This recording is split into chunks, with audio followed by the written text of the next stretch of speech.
और उम्मीद करता हूँ कि आप भी खैरियत से होंगे, स्वस्थ होंगे। आज हमारे कुछ व्यूअर्स ने हमसे पूछा कि सर, और ख़ास तौर से मोहन जी ने, जो हैदराबाद से, उन्होंने पूछा कि सर, मेरी शादी को कई वर्ष हो चुके हैं और मेरे बीर के अंदर शुक्राणु नहीं है, तो इसका कोई उपाय बताएं। तो मैं मोहन जी को ये बताना चाहता हूँ, देखिए, एजिस्पर्मिया हो या ओलिगोस्पर्मिया हो, यानी कि बच्चा तभी होता है जब आदमी के, मनुष्य के बीर के अंदर शुक्राणु होते हैं। बच्चा पैदा करने के जरासीम होते हैं और औरत को अंडा बनता है। अंडाणु और शुक्राणु जब दोनों मिलते हैं, फर्टिलाइजेशन होता है, तभी ये बच्चा रुकता है। तो इसकी, मोहन जी, मैं आपको बताना चाहता हूँ, अगर इसमें दो तरह की दिक्कतें होती हैं। जैसे कि मान लीजिए, बिल्कुल सरल भाषा में आपको समझाने की कोशिश कर रहा हूँ। अगर आपके बीर के अंदर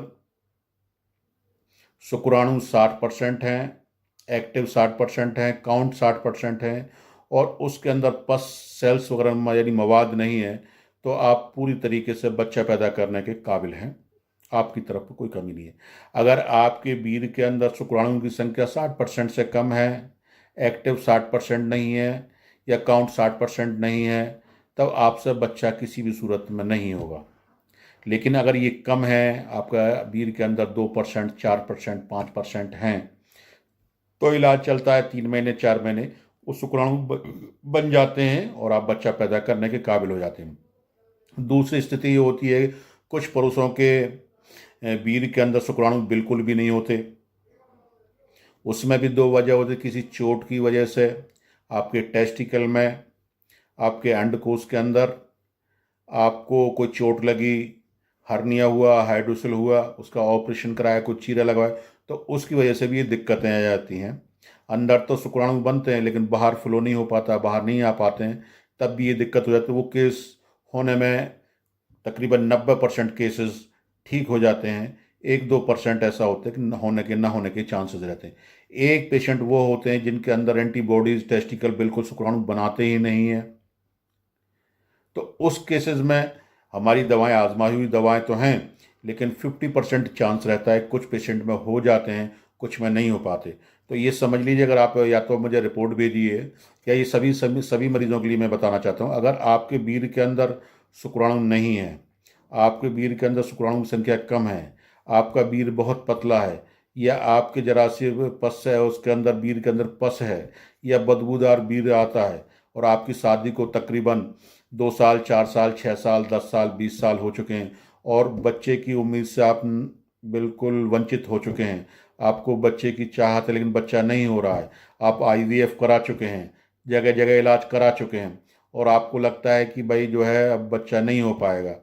तो मैं आपसे यही कहूँगा कि पूरी रिपोर्ट आप हमारे सेंटर पर भेजिए, या आप हमसे आके खुद मिलिए, क्योंकि इसमें कोई उपचार बताने से काम नहीं हो जब तक किसी भी चीज़ के लिए पूरी जांच ना हो, पूरी जांच पड़ताल ना हो। भाई क्यों शुक्राणु पैदा नहीं हो रहे, क्या वजह है, क्यों जो है शुक्राणु नहीं बन रहे, कहीं ऐसा नहीं गोलियां बहुत ज़्यादा बढ़ रही हों, कोई और भी दिक्कतें होती हैं। तो इस चीज़ के लिए, शुक्राणुओं के लिए, आपको हमसे इलाज कराने के लिए हमारे यहाँ सेंटर पे आना होगा, या हमारे यहाँ से पूरी बात बताकर दवा मंगानी होगी। लेकिन फिर भी मैं, कि मुझसे कहा कि कोई उपाय बताएं, तो मैं उन लोगों को बताना चाहता हूँ जिनके बीर के अंदर शुक्राणु कम है, 5%, 10% कम है। तो एक तो आप खटाई खाना बंद कर दीजिए। दूसरा, फास्ट फूड बिल्कुल बंद कर दीजिए। अगर आप साइकिलिंग वगैरह बहुत ज़्यादा करते हैं तो साइकिल वगैरह ज़्यादा नहीं चलानी है।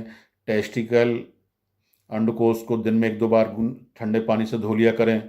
अखरोट खाना, बहुत अखरोट इसमें काफ़ी फ़ायदेमंद होता है। तो 4 अखरोट सुबह, 4 अखरोट शाम, दूध से ज़रूर खाएं आप। 4 अखरोट सुबह खाइए, 4 अखरोट शाम को खाइए, तो इससे आपको फ़ायदा मिलेगा। और हमारा यहाँ से एसएस पाउडर मंगा लीजिए, जो तमाम बहुमूल्य जड़ी बूटियों से बनाया गया है। इसको भी आप 1-1 चम्मच साथ में खाइए। ख़ास तौर से याद रखिए, आपको इसके अंदर जो है अखरोट बहुत फ़ायदेमंद, मैंने आपको बताया, अखरोट खाइए। बादाम खा सकते हैं, सिंगाड़े का आटे का हलवा खा सकते हैं, उड़द की दाल की खीर खा सकते हैं। ये चीज़ फ़ायदेमंद है, तो इनका फ़ायदा इस्तेमाल करें। बाकी जब तक आपको पूरी जानकारी ना हो, तो उसके लिए कोई ऐसी चीज़ बताना, ये चीज़ तो एक घरेलू है, इनको आप खा सकते हैं, हमारे यहाँ से भी दवा मंगा सकते हैं, या आप हमसे आके मिल सकते हैं। तो शुक्राणुओं के लिए, बच्चे ना होने के लिए, इनफर्टिलिटी केस के लिए, आप किसी भी चीज़ के लिए आप हमसे संपर्क कर सकते हैं। आपको पूरी जानकारी दी जाएगी। हम